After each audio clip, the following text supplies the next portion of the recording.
The air hung heavy and thick, a palpable ghost of the inferno that had just days before raged mercilessly through the ancient Blue Ridge Mountains.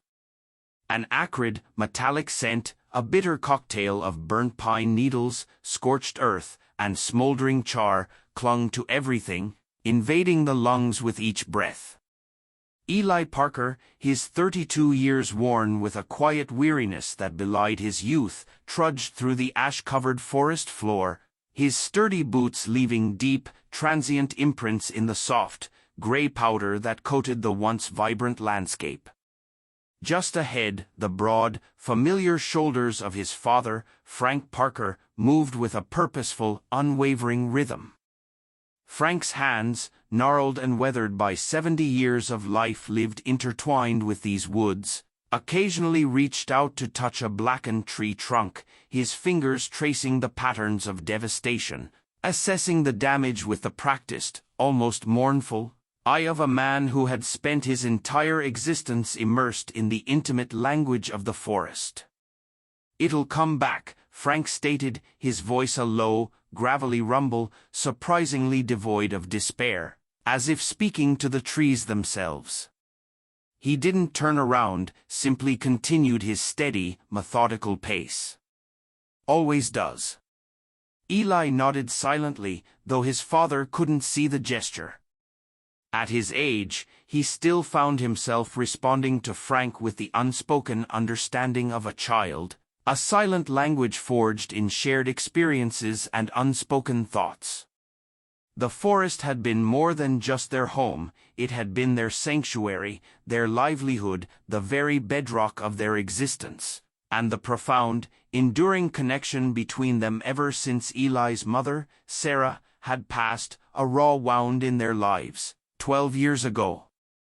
Now, vast, sprawling swaths of it lay in ruin, still smoldering in places, small, sullen plumes of smoke curling lazily into the hazy sky, a testament to the recent, brutal devastation. "Dad," Eli began, a tentative question forming on his lips, but Frank suddenly froze, his body rigid, his right arm shooting out to the side, a gesture Eli recognized instantly from childhood hunting trips, a silent command for absolute stillness, absolute silence. "Danger." "Stay still," Frank whispered, his voice taut with an unfamiliar tremor, his finger pointing towards a small, almost imperceptible detail amidst the desolation. There, nestled amid a patch of still smoldering ashes, barely distinguishable from the charcoal and debris, was a small, dark, unmoving bundle of fur. At first, Eli's mind, overwhelmed by the scale of the destruction, registered it as the charred remains of some unfortunate woodland creature, another casualty of the fire's relentless appetite. But then, an almost imperceptible shift, a tiny, fragile movement that sent a cascade of fine ash drifting like shimmering dust motes in the morning light, shattered that grim assumption. "Is that?" Eli whispered, his voice barely audible, taking a hesitant, tentative step forward, his heart beginning to pound a frantic rhythm against his ribs. The bundle shifted again, more distinctly this time, and Eli could make out the unmistakable, heartbreaking shape of a bear cub, its fur singed and patchy, matted with soot and ash. It was curled tightly into itself, its small front paw tucked protectively, almost defensively, against its tiny chest. As Eli moved closer, drawn by an irresistible force, the cub slowly raised its head, revealing dark, terrified eyes that held a raw, primal fear. It let out a low, guttural growl, a pitiful, reedy sound that seemed far too weak to be truly threatening, a mere whisper of aggression. "Easy now," Frank murmured, his voice, usually gruff and direct, taking on that rare, almost melodic gentleness Eli had heard only a handful of times in his life, when his mother was ill, when he'd found a wounded bird. "Easy there, little one." Frank, with a profound tenderness that belied his rugged exterior, slowly crouched down, extending his hand, palm open, towards the trembling cub. The cub's weak growl transformed abruptly, heartbreakingly, into a plaintive whimper as Frank's fingers hovered inches from its injured paw. The animal trembled violently, its small, vulnerable body quaking, a tiny leaf caught in a tempest, with a mixture of profound fear and agonizing pain. Or both, Eli murmured, understanding the silent diagnosis. "She's hurt bad," Frank said, his voice laced with concern, his eyes scanning the cub's fragile form before flicking around the surrounding, desolate landscape. Eli asked, kneeling instinctively beside his father, his own hand reaching out, hesitant. Frank nodded, his gaze sweeping the charred trees. "Female. Young. Maybe 5, 6 months old at most." His eyes continued their methodical search, combing the ashen ground, sweeping the distant tree line. No sign of a mama bear. They both knew, with a heavy, unspoken certainty, what that likely meant. The fire had claimed many victims, seen and unseen. A mother bear, fiercely protective, would not willingly abandon her cub, not unless she was forced to by circumstance, by overwhelming danger, or by death itself.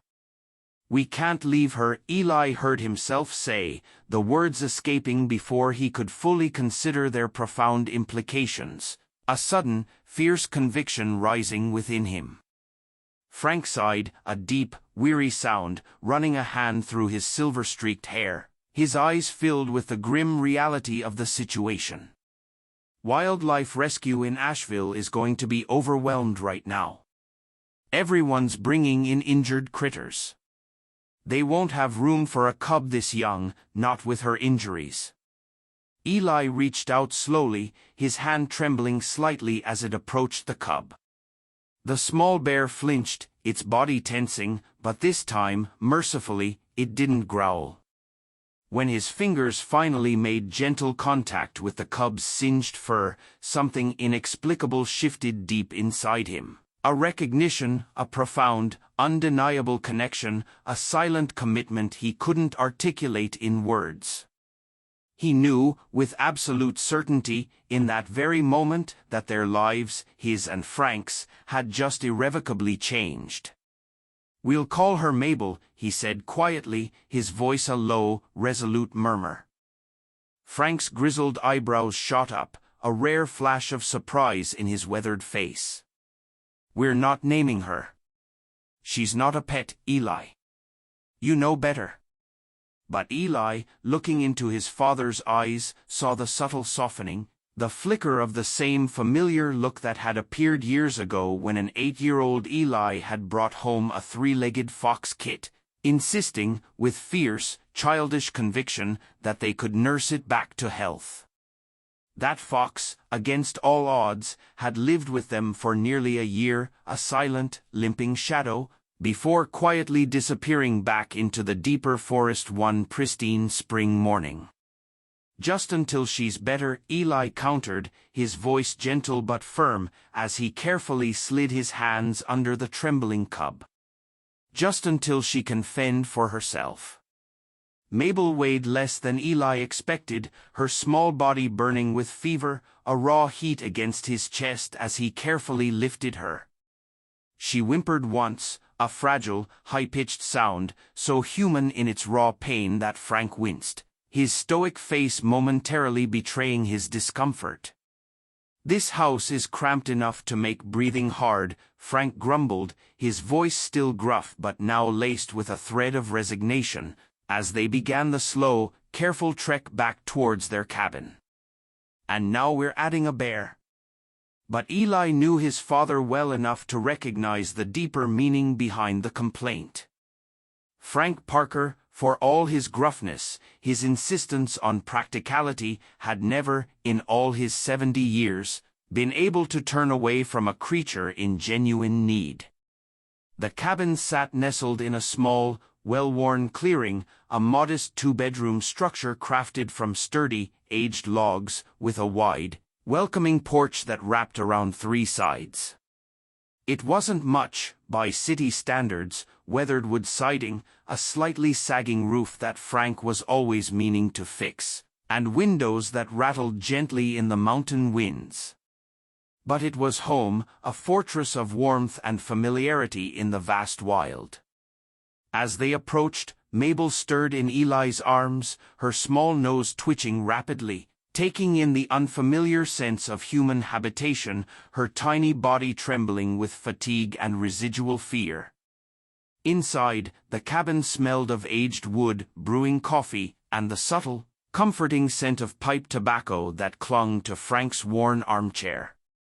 Eli carefully placed Mabel on an old, familiar quilt by the crackling wood stove, its warmth radiating outwards, then set about examining her injuries more thoroughly under the softer indoor light. The cub's front left paw was badly burned, the pad raw and blistered, a stark, angry red. Her fur was singed in patchy sections, revealing tender, pink skin underneath, but mercifully, there didn't appear to be any deep, life-threatening burns on her main body. Frank disappeared into the small, functional bathroom, returning moments later with their battered, metal first aid kit, a tackle box filled with an eclectic array of supplies that had treated everything from fishing hook punctures to chainsaw nicks over the years. "Here," he said, handing Eli a tube of antibiotic ointment, his voice clipped. "Start with that. We don't want infection." As Eli gently began treating Mabel's raw wounds, carefully dabbing the cool ointment onto the angry skin, Frank picked up the landline phone and dialed a number from memory, his call a rare intrusion into their quiet isolation. "Sarah, it's Frank Parker." "Yeah, we're all right." Cabin was spared, mostly. "Listen, we found something out in the burn. A bear cub. Female, maybe 5 months old, injured paw, some minor burns." "Uh-huh." "No, she's alert, responsive. Right now, she's letting Eli treat her, if you can believe that." Eli glanced up, watching his father's face as he spoke, noting the subtle softening around his eyes, the almost imperceptible warmth in his tone. Sarah Coleman had been a wildlife veterinarian in Asheville for nearly 20 years, a woman of sharp intellect and quiet compassion. She and Frank had worked together extensively when Frank was still with the forestry department, before his retirement to focus on his beloved woodworking. There had always been something unspoken between them, a subtle current of understanding, a quiet tension Eli had noticed even as a teenager. "She says to keep the wounds clean, apply the ointment 3 times a day, and try to get some fluids in her," Frank reported after hanging up, his voice now a little lighter. "She'll stop by tomorrow morning with some specialized supplies and the paperwork." "Paperwork?" Eli asked, his brow furrowed, as he carefully wrapped Mabel's paw with fresh gauze, securing it gently. Frank nodded, picking up his worn pipe. "Temporary custody papers. Sarah says the Wildlife Center is completely overwhelmed right now. They've got nowhere to put all the animals coming in from the fire. If we're willing to care for her, she can authorize it, provided we agree to regular checkups and eventual release back into the wild." Eli felt a slow, wide smile spread across his face, a genuine warmth expanding in his chest. "So, she's staying." "Temporarily," Frank emphasized, his voice firm, but there was an unmistakable softness in his eyes as he looked down at the tiny, trembling cub. "I'll get some milk warmed up. She's probably dehydrated." That night, after Mabel had, with surprising eagerness, accepted a small amount of warm milk mixed with honey from a shallow bowl, Frank stood in the kitchen doorway, a solitary figure, watching the cub sleep peacefully on the quilt by the wood stove, her small body rising and falling with quiet breaths. "This is crazy," he muttered, shaking his head, a faint, bewildered smile playing on his lips. Absolutely crazy. A bear in the house.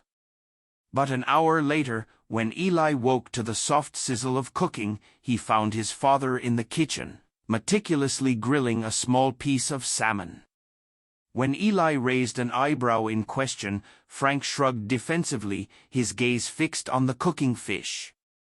"She needs protein to heal," he said, as if it were the most natural thing in the world to be cooking a gourmet meal for a wild bear at midnight. Eli simply smiled, saying nothing, knowing precisely when to let his father maintain his gruff exterior without challenge. The first week with Mabel was a blur of wound care, strict feeding schedules, and makeshift accommodations. Sarah Coleman arrived precisely at dawn the day after they found Mabel, her Jeep kicking up dust on their gravel driveway. She brought specialized antibiotics, an imported, high-nutrient formula for orphaned cubs, and the promised, rather daunting, stack of paperwork. She examined the cub thoroughly, her experienced hands gentle but firm as she palpated Mabel's tiny joints and checked her raw, singed areas. "She's lucky," Sarah said, straightening up after the examination, her face grim but her eyes holding a flicker of hope. "The burns aren't as deep as I feared. With proper care, she should heal completely, without permanent damage." She fixed both men with a stern, unwavering look. "But remember, she's not a pet. The goal is to return her to the wild once she's healthy and self-sufficient. Minimize human contact." Frank nodded solemnly, his face unreadable. "We know, Sarah. We're just giving her a fighting chance. That's all." Sarah's expression softened almost imperceptibly as she looked at Frank, a ghost of a smile touching her lips. "I know you are, Frank. You always did have a soft spot for the wild ones." Something unspoken passed between them, a subtle current of understanding that made Eli suddenly, intensely interested in reorganizing the first aid supplies. When he looked up again, Sarah was handing Frank the stack of legal documents. "These give you temporary custody for rehabilitation purposes," she explained. "I'll need to check on her weekly for the first month, then reassess. Call me if anything changes." She hesitated at the door, then added, her voice quieter, "Thank you for doing this, Frank." "You too, Eli." Not many people would take on a bear cub, especially after everything. After she left, the cabin seemed to settle into a new, tentative rhythm. Frank studied the papers, his reading glasses perched precariously on the end of his nose. "Says here, we need to minimize human contact as much as possible to prevent imprinting," he read aloud, his voice tinged with a dry amusement. Eli glanced at Mabel, who was currently sprawled on her back by the wood stove, her tiny, bandaged paw extended towards the warmth, letting out a series of contented, rumbling murrochuffs in her sleep. "Might be a bit late for that," he chuckled. Frank sighed, shaking his head, a faint smile playing on his lips. "We'll do our best." Their best, as it quickly turned out, involved a delicate, often comical, balance of necessary care and attempted distance that neither man was particularly skilled at maintaining, especially not with Mabel. Mabel, for her part, seemed determined to claim the entire cabin as her undisputed territory within days of arriving.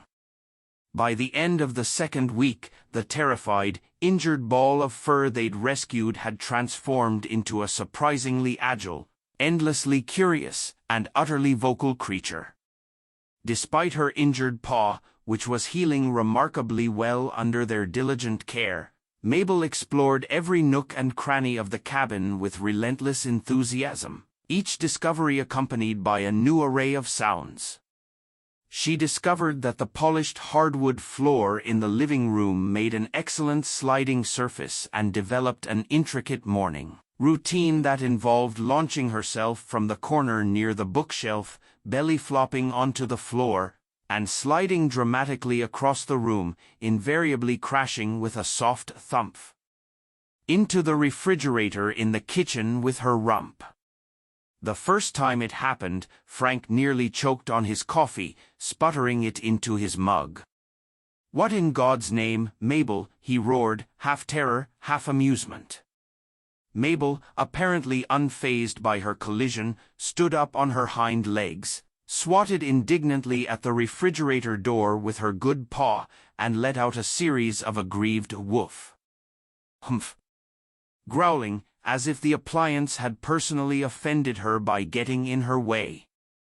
Eli couldn't help but burst into laughter, a deep, full sound that resonated through the cabin. "I think she's blaming the fridge for getting in her way, Dad."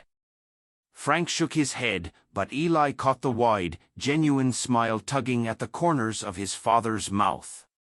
"This place wasn't built for bear gymnastics," he muttered, but made no move to discourage Mabel's increasingly elaborate antics. As Mabel's health steadily improved, so did her voracious appetite. Eli, now an obsessive researcher of ursine diets, spent hours poring over articles, mixing specialized formula with mashed fruits and vegetables, gradually transitioning her to more solid, natural foods. He was particularly concerned about her developing a taste for human food, which might put her at grave risk once she returned to the wild. "Bears with a taste for people's food end up shot, son," Frank reminded him one evening, his voice serious, as Eli carefully prepared a fragrant mixture of wild berries, sweet potatoes, and fish for Mabel's dinner. "You're doing right by her, teaching her to eat what she'll find out there."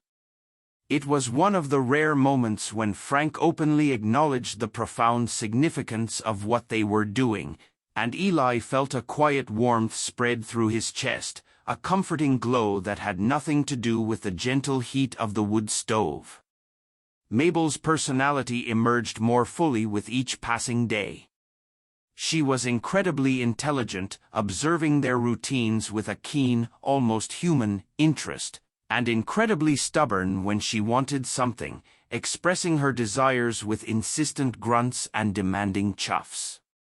She developed an inexplicable, yet profound, fear of mirrors, which became spectacularly apparent one morning when she innocently followed Eli into the bathroom and caught sight of her reflection for the first time. Mabel froze, her small body rigid, staring at the other bear in the mirror with absolute, unblinking focus. Then slowly, almost theatrically, she rose onto her hind legs, front paws raised as if to make herself look bigger, a classic bear intimidation posture. When her reflection mimicked the motion perfectly, Mabel let out a startled woof. A sound of pure shock and indignation, and bolted from the bathroom, skidding comically across the polished hallway floor and crashing, with a soft thud, into the living room coffee table. From the kitchen, Frank's deep, rumbling laughter filled the house, a sound so genuine, so rare, that Eli cherished it, even as he helped Mabel untangle herself from the throw blanket she'd pulled down in her panic. "Your bear is afraid of herself," Frank roared, tears of mirth in his eyes. Word of the Parker men raising a bear cub spread quickly through their small, tight-knit mountain community. Reactions were, as expected, mixed at first: concern, disbelief, and in some cases, outright disapproval. But as weeks turned into a month, and Mabel remained safely contained within the cabin, her antics becoming local legend, curiosity began to slowly, cautiously, overcome skepticism. Their nearest neighbors, the Hawthorns, were the first to visit. Jim Hawthorne, a gruff but kind man, had known Frank for over 20 years, their friendship forged in shared hunting trips and countless hours in the forest. His wife, Martha, a woman of boundless compassion, had been bringing casseroles to the cabin since Eli's mother passed away. They arrived one sunny Sunday afternoon, bearing a basket overflowing with fresh peaches and corn from their abundant garden. "We heard you had a new resident," Martha said, her eyes twinkling with curiosity as she scanned the cabin interior. "Thought she might appreciate some fresh produce." Mabel, who had been napping in a nest of old blankets in the corner, raised her head at the sound of unfamiliar voices, her ears swiveling. She regarded the visitors warily, a low HRMPH rumbling in her chest, but showed no sign of aggression. "That's her," Eli said, nodding towards the corner. "Mabel." "Mabel," Jim whistled low, his eyes wide. "Well, I'll be an actual bear." "She's just a cub," Frank said defensively, almost protectively, as if Jim had somehow insulted Mabel. "And she's only here until she's well enough to go back to the forest." Martha approached slowly, her movements gentle and deliberate, kneeling a safe distance from Mabel's nest. "She's beautiful," she said softly, her voice filled with admiration. "Look at those eyes. So intelligent." As if understanding the compliment, Mabel stretched and yawned, revealing her small but surprisingly sharp cub teeth before settling back into her blankets, her soft murrow, a sound of contentment. After the Hawthorns' visit, more neighbors began stopping by, often bringing thoughtful offerings for Mabel: wild honey from the Petersons' hives, fallen fruit from the miller's orchard, freshly caught trout from the river. What had begun as a private, desperate rescue mission gradually, organically, became something of a community project, with various neighbors contributing to Mabel's care in small, meaningful ways. The most significant visitor, however, arrived unexpectedly one crisp Tuesday morning. Eli was on the porch, diligently repairing a loose railing, the rhythmic tap of his hammer echoing through the quiet clearing, when he noticed a small, slender figure standing at the very edge of the clearing, partially hidden behind the thick trunk of a pine tree. It took him a moment to recognize Lily Hawthorne, Jim and Martha's 10-year-old granddaughter. Lily had come to live with her grandparents just before the fire, her young life tragically upended after her mother, Jim and Martha's only daughter, had been killed in a devastating car accident on the winding mountain road. The subsequent fire had then claimed the small house where Lily and her mother had lived, destroying the last physical connections the girl had to her beloved mother, leaving her with a double burden of grief and loss. Eli had seen her around occasionally, a solemn child with watchful, too-old eyes who rarely spoke, a silent shadow clinging to her grandparents. "Hello," Eli called gently, setting down his hammer, his voice soft, non-threatening. "It's Lily, right?" The girl nodded, her dark hair pulled back in a practical ponytail, but she didn't move from her hiding spot, her gaze fixed on the cabin. "Did you come to see Mabel?" Eli asked, his voice low and inviting. Another hesitant nod. "She's inside. Would you like to meet her?" Lily hesitated for a long moment, then slowly, cautiously, stepped out from behind the protective pine tree. "Grandma says she's a wild animal," she said quietly, her voice barely a whisper, her eyes wide with a mixture of fear and curiosity. "That she could be dangerous." Eli nodded, respecting the girl's natural caution. "She is wild, yes, and we have to be careful around her. But she's also young and learning.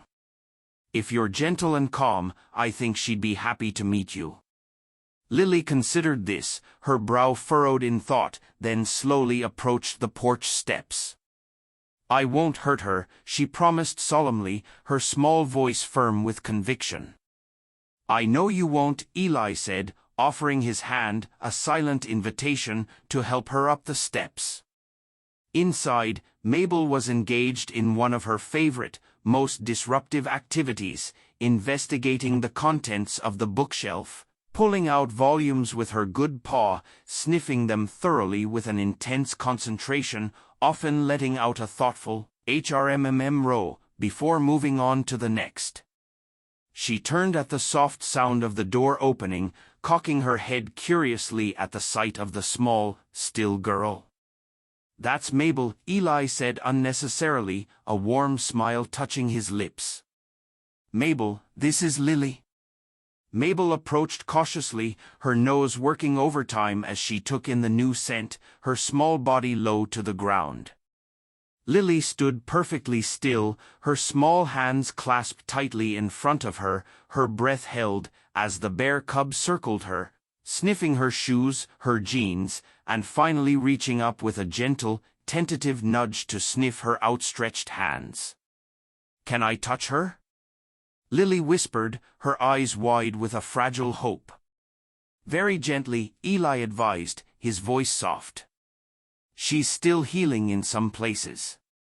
With exquisite, almost reverent care, Lily extended one hand, her fingers trembling slightly as they approached Mabel's small head. The cub sniffed her fingers for a long moment, then, with a surprising tenderness, pushed her soft muzzle against Lily's palm in what seemed like a clear invitation. Lily stroked Mabel's head once, twice, her fingers gently tracing the soft fur behind her ears, her face transforming with pure, unadulterated wonder, all traces of her usual solemnity vanishing. "She's so soft," she breathed, her voice a whispered revelation.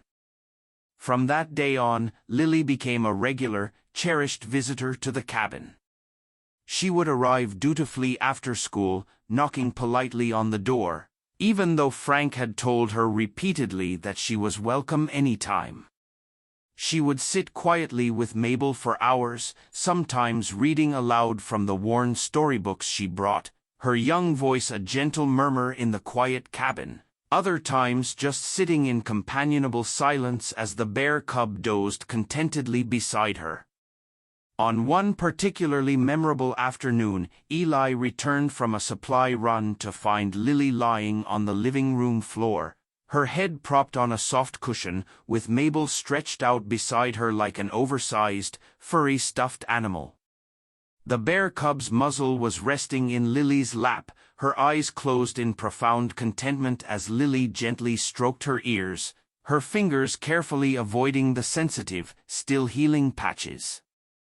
She was tired, Lily explained softly when she noticed Eli watching, a quiet protector. "I think her leg hurts today." Eli nodded, noticing that Mabel was indeed favoring her injured paw more than usual, a subtle limp evident in her movements. "It might be the weather change," he mused.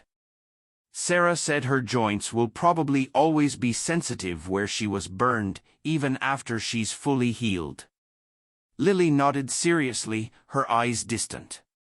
"My mom used to get headaches when the weather changed," she said, her voice matter-of-fact despite the raw pain Eli could see, thinly veiled, in her young eyes. "I could always tell a storm was coming because she'd start squinting."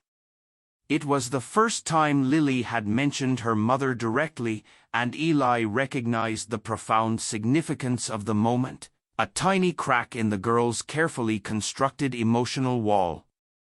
He sat down slowly on the floor near them, careful not to disturb Mabel.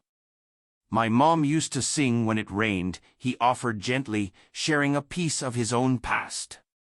"Said the rain needed accompaniment."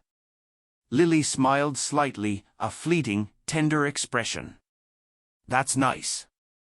She looked down at Mabel, who had shifted to press closer against her side, her small body a warm, comforting weight. "I think Mabel knows when people are sad. Whenever I feel really bad about Mom, she does this. Gets really close and stays really still. Like she's trying to help." Eli felt a lump form in his throat, a sudden tightness. "Animals are good at that," he managed, his voice a little hoarse. "They understand more than we think." From the kitchen doorway, Frank cleared his throat, a low, rumbling sound. and Eli realized his father had been listening to their quiet conversation. "Dinner in 20, Frank announced, his voice gruffer than usual, a mask for his own unseen emotions. "Lily, you're staying. Already called your grandmother." As summer progressed into the soft, golden hues of early fall, Mabel continued to grow and heal at an astonishing rate. Her injured paw, while not perfectly aligned, supported her weight well enough, and her fur had grown back over the burned patches, though the new growth was a slightly different texture, a subtle reminder of her ordeal. She had nearly doubled in size since they'd found her, now weighing almost as much as Finn, and her antics, remarkably, had grown proportionally more disruptive and elaborate. The bathroom incident, as Frank later dubbed it, occurred on a particularly chaotic morning when Eli, seeking a moment of peace, had locked the bathroom door to take a shower, something he rarely bothered with when it was just him and Frank in the house. Mabel, accustomed to following Eli everywhere, a furry shadow, had been utterly confused and profoundly distressed by the closed door. She scratched at it repeatedly, whining with increasing impatience when no one responded to her demand for entry. Eli, under the loud spray of the water, hadn't heard her initial protests. By the time he registered the frantic scratching, Mabel had apparently decided on a bold new strategy. The scratching stopped abruptly, and Eli, assuming she'd given up and wandered off, continued his shower. What actually happened, as he learned later from a bewildered, yet amused, Frank, was that Mabel had run out to the yard where the Hawthorns' friendly golden retriever, Max, was lounging in the sun. Through some form of interspecies communication that Frank, with a shake of his head, claimed was downright unnatural, Mabel had apparently enlisted Max's enthusiastic help in her quest to access the bathroom. Eli had just turned off the water when he heard it, a sudden, deafening cacophony of frantic scratching, enthusiastic barking, and what could only be described as Mabel's indignant, demanding bare complaints coming from the other side of the bathroom door. When he opened it, wrapped hastily in a towel, he found himself face to face with a determined, panting bear cub and an equally enthusiastic, tail-wagging golden retriever, both of whom seemed immensely pleased with their successful bathroom siege. The commotion had drawn Lily, who had been on her way to the cabin for her daily visit, drawn by the unusual noise. The sight of Eli clutching his towel, his hair dripping, while Mabel and Max celebrated their victory with proud chuffs and barks, had sent the normally reserved girl into peals of uncontrollable laughter. "They were teaming up to kidnap you," she gasped between giggles, doubled over on the porch, tears streaming down her face. From his workshop, where he'd been observing the entire ridiculous episode, Frank called out, his voice booming with genuine amusement, "The whole neighborhood's going to know exactly how long you shower, boy." Despite the constant chaos Mabel brought to their lives, or perhaps precisely because of it, the cabin felt more alive, more vibrant than it had in years. Eli, who worked remotely as a graphic designer, found his creativity flourishing in the unpredictable, joyous environment Mabel created, his designs infused with a newfound lightness and humor. Frank, though he complained constantly about bare hair in the butter dish and mysterious claw marks appearing on his beloved furniture, seemed younger somehow, more engaged with life, his eyes holding a spark that hadn't been there since Sarah's passing. The silent, comfortable rhythm of their grief had been joyfully, if messily, shattered. But not all changes were positive. Eli's freelance design work, always somewhat unpredictable in the fluctuating market, became increasingly sparse as the economy tightened. Contracts he'd counted on fell through, and clients who had promised long-term projects suddenly went silent, their emails unanswered. The financial strain wasn't immediately dire, the cabin was paid for, and their needs were modest, accustomed as they were to a simple life. But Eli felt the insidious weight of uncertainty growing heavier with each passing week. On particularly difficult nights, when rejection emails outnumbered commissions and the computer screen remained stubbornly blank of new opportunities, Eli would find himself on the cool hardwood floor of the living room, face pressed against the smooth wood, trying to breathe through the choking anxiety that threatened to overwhelm him. It was on one such night that Mabel, now nearly the size of a medium dog, approached him cautiously. She sniffed at his hair, his neck, his hands, assessing his distress in her unique, bare way, before slowly, deliberately, crawling halfway onto his back. Her weight was substantial, a comforting pressure against him, as she settled her soft muzzle against his neck, her warm breath rhythmic against his skin. "I'm okay, Mabel," Eli murmured, though they both knew it wasn't entirely true.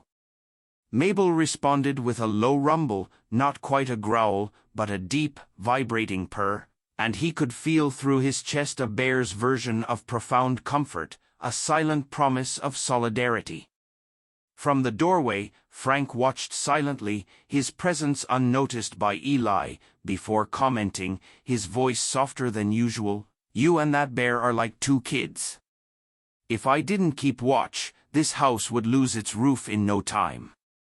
But later that night, when Mabel's injured paw swelled slightly from overexertion, it was Frank who stretched out on the floor beside her, keeping vigil as she whimpered softly in pain, his weathered hand resting gently, protectively, on her side until she finally drifted into a peaceful sleep. As autumn painted the Blue Ridge Mountains in fiery hues of crimson, gold, and rust, a subtle, profound shift began in Mabel's behavior. She spent more time at the cabin windows, her nose pressed against the glass, watching the forest with an intensity that hadn't been present before. Her playful energy remained, but it was now interspersed with moments of deep stillness, of heightened alertness that reminded Eli and Frank, with a pang of bittersweet recognition, of her true, wild nature.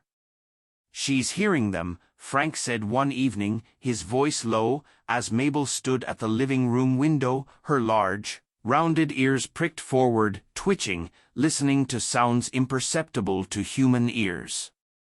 "The wild bears, they're moving through the valley." Eli felt a tightness in his chest, a familiar knot of apprehension. "Already," he whispered. Frank nodded, his gaze fixed on the darkening forest. "Bears are on the move earlier this year. The fire changed things. Food sources, territories. They're adapting." They both knew, with painful clarity, what it meant. Sarah Coleman had been explicit from the very beginning. Mabel's rehabilitation had always been aimed at eventual release. With her injuries completely healed and her strength fully restored, the time was rapidly approaching when she would need to return to the wild, if she was to have any chance of true integration with her own kind, to live the life she was meant to live. "She's still young," Eli argued, the words hollow, lacking conviction, an attempt to delay the inevitable. "She might not be ready." Frank's eyes were gentle, but firm, unwavering. "She's a bear, son. Not a pet. Not a person. Her place is out there, with her own kind." Eli knew his father was profoundly right, but the cold, hard knowledge did nothing to ease the sharp ache in his heart at the thought of Mabel leaving. He'd known from the very beginning that this day would come, had reminded himself of it countless times, but the stark reality of it now loomed painful and immediate, a heavy shadow. The decision, in the end, wasn't truly theirs to make. One crisp October morning, just as the first dusting of frost painted the windows, Eli woke to an unusual, unsettling silence in the cabin. No thudding paws across the floor. No belly slides across the hardwood. No insistent scratching at the bathroom door. No familiar bear cub demanding breakfast with impatient, rumbling grunts. "Mabel," he called, his voice laced with a sudden, rising panic, checking her usual sleeping spots. The blanket nest in the corner of the living room was empty, the cushions cooled to the touch. A quick, desperate search of the entire cabin confirmed what Eli already knew deep in his heart. Mabel was gone. The back door, which they'd begun leaving unlatched at night to allow Mabel access to the yard and the increasingly dense forest beyond, stood slightly ajar, a silent, open gateway to her wild future. Outside, tiny paw prints, still distinct in the morning dew, led away from the cabin, disappearing irrevocably into the forest that had, remarkably, recovered with astonishing speed since the fire. New, vibrant green growth pushed up defiantly through the ash-covered ground, a testament to nature's relentless resilience. Frank found Eli standing motionless at the edge of the yard, staring into the green depths of the trees, a profound sense of loss already settling upon him. Without a word, Frank simply handed his son a thermos of hot coffee and a small backpack containing water and sandwiches. "If we're going tracking, we'd better get moving," Frank said simply, his voice devoid of judgment, his eyes filled with a quiet understanding. "She's got a head start." They followed Mabel's tracks for hours, deeper into the forest than either had ventured since the fire, a silent, determined pilgrimage. The bear cub had moved with surprising purpose, her path direct, despite occasional detours to investigate interesting scents or forage for late-season berries. As the day wore on, the tracks led them to a section of the forest that had been largely spared by the flames, a verdant sanctuary where mature oak trees dropped acorns in abundance, and berry bushes still offered plump, late-season fruit, a veritable feast for wild creatures. It was Frank who spotted her first, his hand shooting out to stop Eli in his tracks, a silent warning. There, in a small clearing ahead, partially obscured by a thicket of young saplings, was Mabel. But she wasn't alone. She was moving slowly, cautiously, her nose to the ground, her body language subtly different, as she followed the faint trail of a small group of black bears visible at the far edge of the clearing. The wild bears, 2 adults, their coats sleek and powerful, and what appeared to be an older, lanky cub, were foraging among the fallen acorns, seemingly unaware or unconcerned by Mabel's distant presence. As Eli and Frank watched from the shelter of the trees, their hearts in their throats, Mabel paused, raising her head to test the wind, her ears swiveling. For a moment, she turned in their direction, and Eli would have sworn, deep in his soul, that she knew they were there, watching her. Then, with a deliberate movement that seemed almost like a nod of acknowledgement, a silent farewell, she turned back to the wild bears and continued her careful, resolute approach. "She's going to them," Eli whispered, his voice thick with emotion, raw with a mix of sorrow and pride. "She's choosing to go." Frank's hand came to rest on Eli's shoulder, a rare, comforting weight from a man who had always been sparing with such physical displays of affection. "It's what she needs to do to survive the winter," he said gently, his voice soft, almost a benediction. "She needs to learn from them, be with them." Eli nodded, unable to speak past the lump in his throat, the tears that threatened to fall.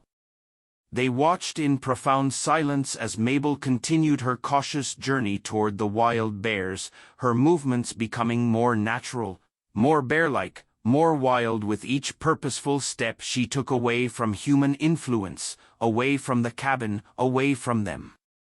"We should go," Frank finally said, his voice quiet, signaling the end of their vigil.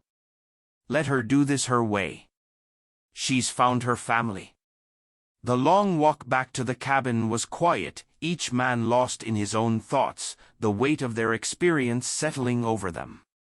The forest around them, now fully recovered from the fire, was alive with the sounds of autumn. The rustle of fallen leaves underfoot, the frantic chattering of squirrels preparing for winter, the distant, mournful calls of geese heading south. Life continuing, changing, adapting, just as it always had, a perpetual cycle of destruction and rebirth. Beneath the canopy of newly regrown trees, still faintly scented with the ghost of ash, Eli felt the full weight of what had just happened. He had known from the first moment he touched Mabel's singed fur that their time together would be temporary, a brief, fragile interlude. But knowing and experiencing were vastly different things. The loss felt physical, a hollow emptiness in his chest where Mabel's warm, furry presence had become a comforting constant. The cabin seemed unnaturally quiet in the days that followed. No scuffling paws across the floor. No insistent scratching at the bathroom door. No comical belly slides. No familiar bear complaints when breakfast was too slow in coming. Eli found himself listening for these sounds, turning at phantom noises that reminded him of Mabel's vibrant presence.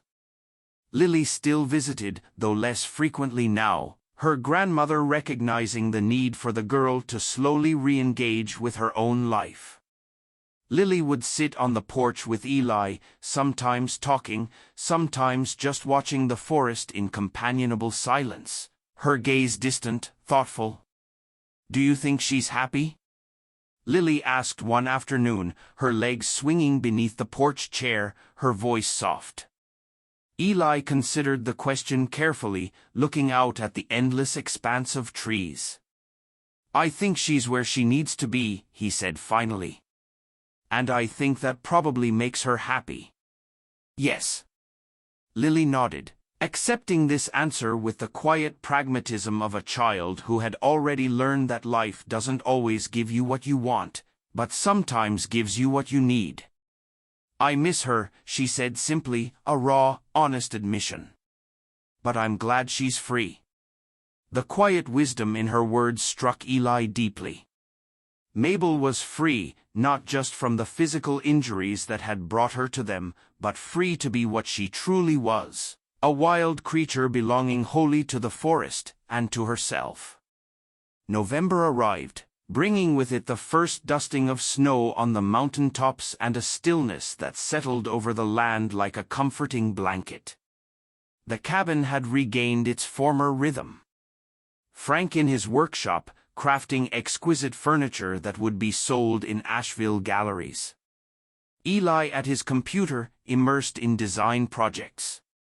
The two of them sharing meals and the comfortable, companionable silence that had defined their relationship for years. And yet, something fundamental had changed. The experience of caring for Mabel had shifted something profound between them, opening channels of communication and understanding that had previously been closed or simply unacknowledged. Frank spoke more openly about Eli's mother, sharing tender stories Eli had never heard, fragments of a shared past now brought to light. Eli found himself confiding in his father about his career anxieties, receiving gruff but surprisingly insightful advice in return. The forest, too, had changed. New, vibrant growth pushed vigorously through the ash-covered ground. Young saplings reached defiantly towards the sky, and wildlife had returned, timidly at first, then with increasing confidence, to areas that had been scorched bare just months before. Nature's astonishing resilience was on display everywhere they looked, a powerful testament to the enduring cycle of destruction and rebirth that had shaped these ancient mountains for millennia. It was on one of these transformed days, the forest bathed in the golden, ethereal light of early afternoon, the crisp November air invigorating, that Eli sat on the porch steps, a mug of steaming coffee warming his hands against the chill. Frank was inside, preparing for a visit from Sarah Coleman, who had continued to stop by occasionally, ostensibly to check on how they were adjusting to Mabel's absence, though Eli suspected her visits had far more to do with his father than with the departed bear. A movement at the forest's edge, a subtle shifting of shadows that didn't quite match the wind's pattern through the trees, caught Eli's attention. He set his coffee down, shading his eyes against the low sun's glare. There, emerging slowly from the dappled shadows, was Mabel. Her coat was thicker now, sleek and healthy, a glossy brown against the pale winter light, and she moved with a confident, fluid grace that spoke of her successful adaptation to wild life, her stride strong, purposeful. But it wasn't just her appearance that made Eli's breath catch in his throat, a sudden, powerful wave of emotion washing over him. It was what followed her into the clearing. Beside Mabel, limping slightly but moving with a clear, almost desperate determination, was another bear cub. This cub was smaller, younger, its fur matted with mud and pine needles, thinner than Mabel had been when they found her, with no visible injuries, but a profound weariness in its movements that spoke of recent trauma, of fear and hunger. Mabel paused at the very edge of the yard, her dark, intelligent eyes fixed on Eli. For a long moment, she simply stood there, a silent, majestic presence, the smaller cub huddled nervously behind her. Then, slowly, deliberately, she lowered her head, nudged the smaller cub forward with her nose, and let out a soft, deep rumble, a sound that was unmistakably a mrof, followed by a series of low, insistent chuffs directed at the younger bear, then back towards Eli. It wasn't the goofy, demanding chatter of her cubhood, but a mature, resonant vocalization imbued with a clear, unmistakable meaning. It was, Eli realized with a profound clarity that sent shivers down his spine, a plea. An introduction. A demand. And in that moment, as the smaller, frightened cub whimpered and hesitantly stepped forward, Eli knew, with a certainty that resonated through his very bones, that the story of the Parkers and the bears of the Blue Ridge Mountains, a saga of ash, affection, and the enduring song of the wild, was far from over.